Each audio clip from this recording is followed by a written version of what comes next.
നൂറ്റാണ്ടുകളായി കത്തോലിക്കാ സഭയ്ക്കുള്ളിൽ സവിശേഷവും വിസ്മയിപ്പിക്കുന്നതുമായ ഒരു പ്രതിഭാസത്തെക്കുറിച്ചുള്ള റിപ്പോർട്ടുകൾ പുറത്തുവരുന്നുണ്ട്. യൂക്കറിസ്റ്റിക് അത്ഭുതങ്ങൾ, യൂക്കറിസ്റ്റിക് മിറാക്കിൾസ്. വിശുദ്ധ കുർബാനയിലെ അപ്പം വിശദീകരിക്കാനാകാത്ത വിധം രക്തമയമാകുകയോ അല്ലെങ്കിൽ നേരിട്ട് മനുഷ്യകോശങ്ങളായി മാറുകയും ചെയ്തുവെന്ന് പറയപ്പെടുന്ന സംഭവവികാസങ്ങളാണിവ. ചരിത്രപരമായി ഇത്തരം അവകാശവാദങ്ങൾ വിശ്വാസത്തിന്റെ തലത്തിൽ മാത്രമാണ് നിലനിന്നിരുന്നത്. അവ പഠിക്കാനുള്ള ശാസ്ത്രീയ മാർഗങ്ങളോ ഭൗതിക തെളിവുകളോ അന്ന് അവശേഷിച്ചിരുന്നില്ല. ഈ കഥകൾ കേവലം നാടോടിക്കഥകളായോ അല്ലെങ്കിൽ മതപരമായ കേട്ടറിവുകളായോ ആണ് പ്രചരിച്ചിരുന്നത്.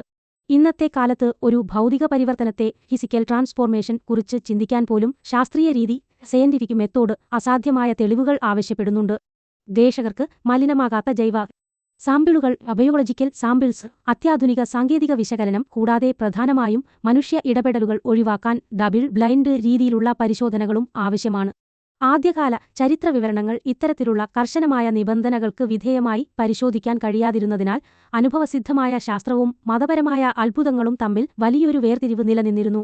ആധുനിക മൈക്രോസ്കോപ്പി സജ്ജമാകുന്നതുവരെ അവ അളക്കാൻ ഒരു മാർഗവുമില്ലായിരുന്നു. ആ കർശനമായ വേർതിരിവ് 2000കളുടെ തുടക്കത്തിൽ ഇല്ലാതായി. 2 വർഷത്തിനുള്ളിൽ പരസ്പരം യാതൊരു ബന്ധവുമില്ലാത്ത 2 ഭൗതിക അത്ഭുതങ്ങൾ സംഭവിച്ചു. ആദ്യത്തെ സാമ്പിൾ 2006-ൽ മെക്സിക്കോയിലെ ടിക്സ്ല എന്ന കുന്നിൻ പുറത്തുള്ള നഗരത്തിൽ പ്രത്യക്ഷപ്പെട്ടു. 2 വർഷത്തിന് ശേഷം ലോകത്തിന്റെ മറ്റൊരു ഭാഗത്ത് പോളണ്ടിലെ സോക്കോയെ രണ്ടാമത്തെ സാമ്പിളും കണ്ടെത്തി. 2 വ്യത്യസ്ത ഭൂഖണ്ഡങ്ങളിൽ നിന്നുള്ള സാമ്പിളുകൾ ലഭ്യമായത് സ്വാഭാവികമായ ഒരു ഡബിൾ ബ്ലൈൻഡ് പരീക്ഷണത്തിന് വഴിതെളിച്ചു. മെക്സിക്കോയിലെ മെഡിക്കൽ ഗവേഷകരും പോളണ്ടിലെ അന്വേഷകരും തമ്മിൽ യാതൊരു ബന്ധവുമുണ്ടായിരുന്നില്ല. അതിനർത്ഥം അവരുടെ സ്വതന്ത്രമായ കണ്ടെത്തലുകൾ പരസ്പരം ശാസ്ത്രീയമായ പരിശോധനയായി മാറുന്നു എന്നാണ്. വളരെ സുരക്ഷിതമായി സൂക്ഷിച്ചിരിക്കുന്ന ഈ ഭൗതിക സാമ്പിളുകൾ ഇപ്പോൾ ആധുനിക ഇലക്ട്രോൺ മൈക്രോസ്കോപ്പിലൂടെ നിരീക്ഷിക്കപ്പെടുകയാണ്. ഗവേഷകർ എന്താണ് കാണുന്നതെന്ന് കൃത്യമായി മനസ്സിലാക്കാൻ നമുക്ക് പോളിഷ് സാമ്പിൾ പള്ളിയിൽ നിന്ന് മാറ്റി അണുവിമുക്തമായ ഒരു ലാബോറട്ടറിയിലേക്ക് കൊണ്ടുപോകേണ്ടതുണ്ട്. സോക്കോൾക്ക സാമ്പിൾ വിശകലനം ചെയ്യാൻ 2 സ്വതന്ത്ര മെഡിക്കൽ വിദഗ്ധരെ ചുമതലപ്പെടുത്തി. പ്രൊഫസർ മാരിയ സൊബാനിയയ്ക്ക് ലോട്ടോവ്സ്ക, പ്രൊഫസർ സ്റ്റാനിസ്ലവ് സുൽക്കോവ്സ്കി. ഇരുവരും ബിയാലിസ്റ്റോക്ക് മെഡിക്കൽ യൂണിവേഴ്സിറ്റിയിലെ പൂർണ്ണമായും മതേതരമായ ഒരു അക്കാദമിക് സ്ഥാപനം, ഉയർന്ന യോഗ്യതയുള്ള വിദഗ്ധരാണ്. ഹിസ്റ്റോപതോളജി എന്നറിയപ്പെടുന്ന കർശനമായ ക്ലിനിക്കൽ രീതി ഉപയോഗിച്ചാണ് അവർ ഈ സാമ്പിളിനെ സമീപിച്ചത്. അതായത് ഒരു ആശുപത്രിയിൽ നിന്ന് അയക്കുന്ന സാധാരണ ബയോപ്സി അല്ലെങ്കിൽ ജൈവകോശങ്ങൾ പരിശോധിക്കുന്നതുപോലെ തന്നെ അവർ ഈ സാമ്പിൾ മുറിക്കുകയും സ്റ്റെയിൻ ചെയ്യുകയും പരിശോധിക്കുകയും ചെയ്തു.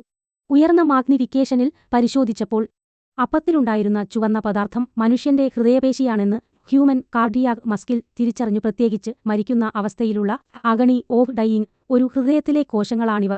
ഈ സാമ്പിളിനെ ഒരു സാധാരണ പതോളജി കേസായി പരിഗണിച്ചതിലൂടെ പ്രൊഫസർമാർ മതപരമായ കാഴ്ചപ്പാടുകളെ ഒഴിവാക്കുകയും കണ്ടെത്തലുകളെ കേവലം ജൈവ ഡാറ്റയായി വിശകലനം ചെയ്യുകയും ചെയ്തു. കോശങ്ങളെ തിരിച്ചറിയുന്നത് ഒരു തുടക്കം മാത്രമാണ്. ഈ 2 പദാർത്ഥങ്ങളും എങ്ങനെ പരസ്പരം പ്രതിപ്രവർത്തിക്കുന്നു എന്ന് കാണാൻ നമ്മൾ സെല്ലുലാർ തലത്തിനപ്പുറം സാമ്പിളിന്റെ തന്മാത്രാ ഘടനയിലേക്ക്, മോളിക്യുലർ സ്ട്രക്ചർ, നോക്കേണ്ടതുണ്ട്. ഈ 2 പദാർത്ഥങ്ങളും കേവലം സ്പർശിച്ചിരിക്കുക മാത്രമല്ല ചെയ്യുന്നതെന്ന് ഗവേഷകർ കണ്ടെത്തി. അവ തന്മാത്രാ തലത്തിൽ പരസ്പരം കെട്ടുപിണഞ്ഞ് ഇന്റർട്വൈൻഡ്, തുന്നിച്ചേർത്തതുപോലെ ഒരുമിച്ച് നിലനിൽക്കുന്നു. മെറ്റീരിയൽ സയൻസിലും ബയോളജിയിലും ഇതുപോലെ 2 വ്യത്യസ്ത ഘടനകളെ ബലം പ്രയോഗിച്ച് സംയോജിപ്പിക്കുന്നത് വലിയൊരു ഭൗതിക പ്രശ്നമാണ്. ഉണങ്ങിയ അന്നജത്തിലേക്ക് സ്റ്റാർച്ച്, ജീവനുള്ള പേശീനാരുകൾ നെയ്തെടുക്കാൻ ശ്രമിക്കുന്നത് കോശങ്ങളുടെ ജൈവപരമായ അഖണ്ഡതയെയും അന്നജത്തിന്റെ ഘടനയെയും നശിപ്പിക്കും. സസ്യപദാർത്ഥങ്ങളെയും മനുഷ്യകോശങ്ങളെയും അവയുടെ ഘടന നശിപ്പിക്കാതെ ഇതുപോലെ കുറ്റമറ്റ രീതിയിൽ സംയോജിപ്പിക്കാൻ കഴിയുന്ന ഒരു ശാസ്ത്രീയ പ്രക്രിയയും ഇന്ന് നിലവിലില്ല. മെക്സിക്കോയിലെ സ്വതന്ത്ര സംഘം ടിക്സ്ല സാമ്പിളിനെക്കുറിച്ചുള്ള ഡാറ്റ പ്രസിദ്ധീകരിച്ചപ്പോൾ അവർ ഈ കണ്ടെത്തലിനെ ശരിവെച്ചു. അവരുടെ സാമ്പിളിലും ഇതേ ഘടനാപരമായ സംയോജനം കണ്ടെത്തി. ബന്ധമില്ലാത്ത 2 ലാബുകൾ കണ്ടെത്തിയ ഈ ഭൗതിക സംയോജനം നിലവിലുള്ള ജീവശാസ്ത്ര നിയമങ്ങൾക്ക് വിരുദ്ധമാണ്.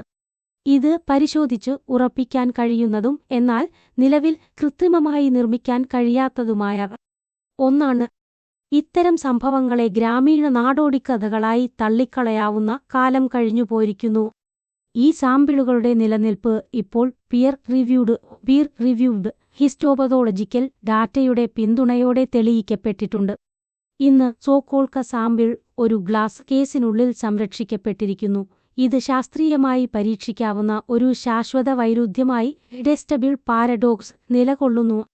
മതവിശ്വാസവും കർശനമായ ശാസ്ത്രീയ നിരീക്ഷണവും കൂട്ടിമുട്ടുന്ന ഒരു ബിന്ദുവാണിത്.